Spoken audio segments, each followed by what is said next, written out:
बिस्मिल्लाहिर्रहमानिर्रहीम अस्सलातु वस्सलामु अला रसूलिल करीम।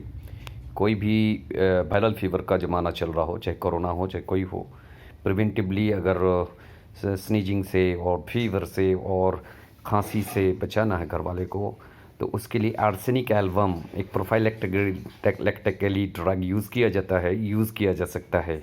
बच्चे को 6% पोटेंसी में देना है, 2 टैबलेट सुबह को, 2 टैबलेट शाम को, 2 टैबलेट रात को।